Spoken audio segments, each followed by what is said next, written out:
जैसे कई भक्त कहते हैं कि पहले मंत्र में सभी आपने इन देवताओं के ही मंत्र दे रखे हैं, और फिर कहते हो कि इनके फोटो नहीं रखने। एक भक्त काशी से आया था, दूसरा सतनाम भी प्राप्त जब उसको हुआ तो उसने कहा जी ये तो वो ऊट पटांग बातें हैं सारी, वही मंत्र वहाँ थे वही मंत्र यहाँ 2 दे दिए, इससे क्या लाभ हुआ। और उधर से कहते हो इनको नहीं रखना, तो उसको लाभ हो नहीं रहा क्योंकि उसके मन में दोष था। उसको समझाने की भी चेष्टा की कि तू बात सुनो, अब जैसे एक जड़ी है उसको किसी 2 जड़ियों से मिला करके उसका जो योग किया जाता है उससे कुछ अन्य लाभ देती है वो, और उसको 5-7 जड़ियों में मिला करके उसका मिश्रण किया जाता है तो उस समय वो कुछ और लाभ देती है।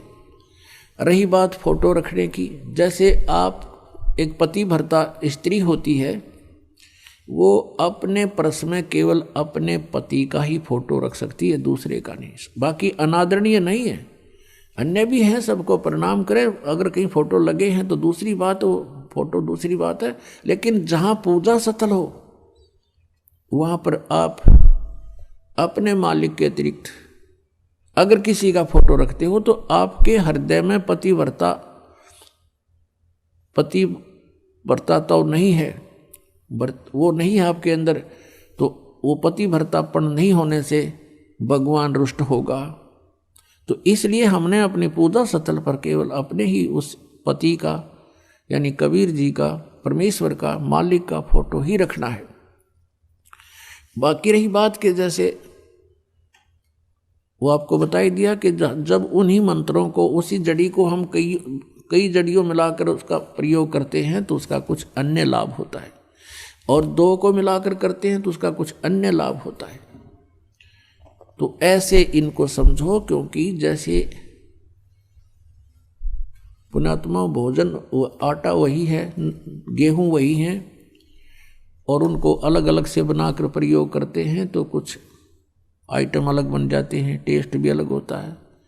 जैसे घी और रोटी वैसे खा लें, उसमें बूरा डाल लें, हलवा बनावे तो और न्यारा ही टेस्ट बन जाता है। तो ऐसे ही बात है इस गुण की कि जैसे कोई औषधि है, यही समझो इसका उदाहरण, ये बहुत ही फिट है। अब क्या होता है, जैसे हम त्रिकुटी पर आ जाते हैं तो त्रिकुटी तक ये जो लाभ हमें प्रथम मंत्र का था ये यहाँ तक ले आया आपको। अब त्रिकुटी पर पहुँचेंगे, त्रिकुटी यहाँ नहीं है, यहाँ तो बताई जाती है कि इसके बिल्कुल बैक में, इन दोनों भावों के बीच में, यहाँ बैक में यहाँ एक बनी हुई है नाड़ी सी है। तो वहाँ त्रिकुटी पर जाने के बाद वहाँ आपका अकाउंट होगा सतनाम का। अब सतनाम क्या है? 2 अक्षर का। जैसे गुरु ग्रंथ साहिब में लिखा है कि 2 अक्षर का भेद बतावे सोए गुरु पूरा कहावे। वो 2 अक्षर कौन से हैं? एक तो ओम है, एक ये तत् है। ओम तत् सत में जो 3 मंत्र हैं, ये ओम और तत् वो सांकेतिक है, ये दोनों मिलकर सतनाम बन जाता है। इनके सेवन की विधि भी भिन्न भिन्न है। तो जो ओम नाम है सतनाम के अंदर, इसको हम त्रिकुटी पर देंगे। ये ब्रह्म का जाप है। हम क्या करते रहे अभी तक? ओम नाम का जाप करते थे ऋषि महर्षि पहले, और कोई जाप नहीं करते थे, वो केवल ब्रह्म साधना करते थे। अब उनको कंप्लीट ज्ञान तो था नहीं, जैसा काल ने उनको वर्मित किया तो ओम नाम के जाप से वो ब्रह्मलोक में चले जाते थे। ब्रह्मलोक में हजारों युगों तक वो वहाँ उन पुण्यों ओम नाम के कमाई के भक्ति के आधार से, धन के आधार से वहाँ हजारों युगों तक स्वर्ग में मौज मस्ती करते थे। उन स्वर्ग में क्या है जो यहाँ पृथ्वी पर बकवाद उपलब्ध नहीं है वो बकवाद वहाँ पर है। नाचना गाना, सुंदर औरतें, हर तरह की बकवाद, हर तरह के वहाँ फुहारे चलते हैं, कहीं पर आतिशबाजी। जैसे एक मेले में चला जा या किसी रेस्टोरेंट में आदमी अपनी ही पैसे से, अपनी पूंजी से वहाँ मौज कर रहा है तो करता रहो, एक दिन वो पूंजी समाप्त होगी, उसके बाद फिर उसको वापस भेज दिया जाएगा वहाँ से, उसको जेब खाली हो लेगी तब वो भागेगा वहाँ से। तो हम अभी तक अपनी जेब वहाँ कटवाते रहे स्वर्ग में जाकर, ओम नाम के जापते हैं महास्वर्ग में, महास्वर्ग कहो ब्रह्मलोक कहो, और हमारे पाप न्यो के न्यो रह जाते हैं। उन पापों के लिए फिर नरक भी जाना पड़ता, और उसके बाद फिर यहाँ 84 लाख योनियों में, पशु पक्षियों की भी योनियों में भोग जाना पड़ता। तो हम क्या करते रहे, ओम नाम के जाप को, उसके भक्ति धन को स्वर्ग में, महास्वर्ग में, ब्रह्मलोक में नष्ट करते रहे, और काल के जाल में फिर मृत्यु और जन्म में फिर से आ जाते हैं। अब हम क्या करेंगे, जैसे गीता जी अध्याय नंबर 18 के श्लोक नंबर 62 में कहा कि अर्जुन तू सर्वभाव से उस परमेश्वर की शरण में जा, उसकी कृपा से ही तू परम शांति को और सनातन परम धाम को प्राप्त होगा। फिर गीता जी अध्याय नंबर 18 के श्लोक नंबर 63 में कहा कि अर्जुन ये गीता जी का गुप्त से गुप्त ज्ञान मैंने तेरे को बता दिया, अब जैसे तेरी इच्छा ऐसे कर ले। मेरी शरण में रहना है तो उठा लठ, हथियार उठा युद्ध कर, यहाँ शांति नहीं हो सकती, और मेरी साधना करेगा तो ब्रह्मलोक प्राप्त होगा। और 8वें अध्याय के 13वें श्लोक में बता दिया मेरा मंत्र ओम है, नथिंग एल्स, और कोई मंत्र नहीं जाप करने का, और जन्म मृत्यु तेरी भी रहेगी मेरी भी रहेगी, शांति नहीं हो सकती। और यदि तूने परम शांति चाहिए, सनातन परम धाम जाने के बाद फिर लौट कर वापस नहीं आते, वो स्थान चाहिए, तो उसकी साधना तत्वदर्शी संत बताएंगे। 4 अध्याय के 34वें श्लोक में गीता जी में कहा है, उनको खोज ले, मैं नहीं जानता उसके विषय में। अब 18वें अध्याय के 63वें श्लोक में स्पष्ट कर दिया उसने, गीता ज्ञानदाता ने, कि ईब यु गुप्त से गुप्त ज्ञान दे दिया तेरे थे, जैसे तुझे ठीक लगे वो फैसला कर ले, सोच ले। मेरी शरण में रहना है तो जन्म मृत्यु भी रहेगी, शांति नहीं।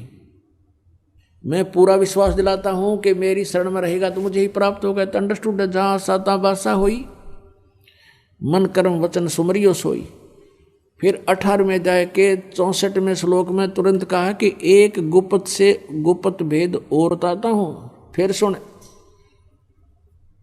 कि वो परमात्मा जिसके विषय में 18वें अध्याय के 62वें श्लोक में और 15वें अध्याय के 17वें श्लोक में, 1 से 4 श्लोक में 15वें अध्याय के में बताया है कि उस परमेश्वर की शरण में वो है ना, वो मेरा भी इष्ट देव है। इष्ट में असी दृढ़म तत्वक्षामि ते हितम, ये तेरे हित में बता रहा हूं कि वो मेरा पूज्य देव है, मैं भी उसकी भक्ति करता हूं। यानी एक गुप्त से गुप्त भेद तो बता दिया 18वें अध्याय के 64वें श्लोक में, 63वें में कि गीता का ज्ञान गुप्त से गुप्त ये दे दिया। दूसरा गुप्त से गुप्त एक भेद और बताऊं कि ये मेरा भी पूज्य देव है, मैं इसकी भक्ति करता हूं। और परमेश्वर कहते हैं तेरा ज्योत स्वरूपी अलख निरंजन ये धरता ध्यान हमारा। अब ये कौन सा जाप करता है इसको? ये केवल हठ योग करता है, ध्यान लगाता है, मेडिटेशन करता है, तप करता है। 21वें ब्रह्मांड के ऊपर ले उसमें बैठा है ये। और तप से क्या मिलता है? राज्य मिलता है। तप से राज्य, तो ये उस तप प्राप्त करके अपना ये राज्य मेंटेन रखता है और यहाँ 21 ब्रह्मांडों को चला रहा भगवान से ही कुछ सिद्धियां प्राप्त करके।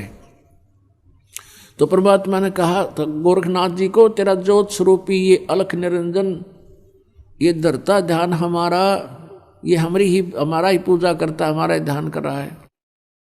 और देखो पुण्यात्मा, जिसने जैसी भी फसल बीजी है, किसी ने भांग बो रखी है तो भांग काटेगा। अब फसल ने तो बीज जो बो दिया वो तो देना ही देना है। तो परमात्मा सबको जो जैसी साधना कर रहे हैं उससे जो भी उनको मिलना है वही दे देता है। जैसे सिद्धियाँ करते हैं, सिद्धियाँ वालों को सिद्धियाँ मिल जाती हैं। जैसे अगस्त ऋषि ने डले ढोए ऐसी सिद्धि प्राप्त कर ली कि 7 समुद्रों को एक ही घूंट में पी गया, खाली कर दिए 7 समंदर। अब बता, सिर में मार लो सिद्धि ने के चाटो सिद्धि का क्या करे। तो ऐसे ये साधनाएं जो करते हैं शास्त्र विधि त्याग का मनमाने आचरण जो है ये यूजलेस बताए हैं। भले ही उनसे आम जनता में प्रभुता हो सकती है जीव की, लेकिन मोक्ष नहीं।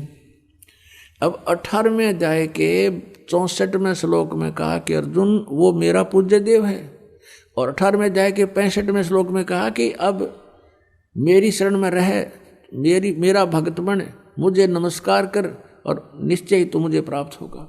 18वें अध्याय के 66वें श्लोक में तुरंत कह दिया, फिर डिफरेंशिएट कर दिया अलग अलग कि उसकी शरण में जाना है। 18वें अध्याय के 62वें श्लोक में जिसके विषय में कहा है उसकी शरण में जाना है, तो सर्वधर्मान परित्यज माम एकम शरणम व्रज, मेरे सतर की और सभी पूजाओं को त्याग दे। और फिर एकम शरणम व्रज, मेरे सतर की जो साधना है, धन भक्ति धन तूने इकट्ठा किया वो मेरी मुझे छोड़ दे, मुझे दे दे, उसका प्रतिफल मत लेना। एकम शरणम व्रज, एकम जिसके बराबर दूसरा ना हो, अद्वितीय। अब यहाँ गीता अनुवादकर्ताओं ने अनुवाद गलत कर दिए, अर्थ अनर्थ कर दिए। व्रज माने जाना होता है, इन्होंने आना कर रखा है। अब इनका दृष्टिकोण क्या था कि ये श्री कृष्ण जी से ऊपर नहीं मानने थे, श्री कृष्ण जी को ये सुप्रीम पावर परम अक्षर परम मान रहे थे, और जिस कारण से इन्होंने अर्थों के अनर्थ कर डाले।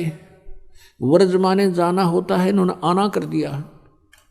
तो यहाँ कहा, गीता ज्ञानदाता कहता है कि मेरे सतर की जितनी पूजाएं हैं, धार्मिक अनुष्ठान जो तूने किए हैं, सभी धर्मान परित्यज माम, मेरे सतर के जितने भी धार्मिक अनुष्ठान हैं, धार्मिक पूजाएं हैं, वह मुझ में छोड़ दे। एकम शरणम व्रज, उस सर्वशक्तिमान परमात्मा की शरण में तू जा।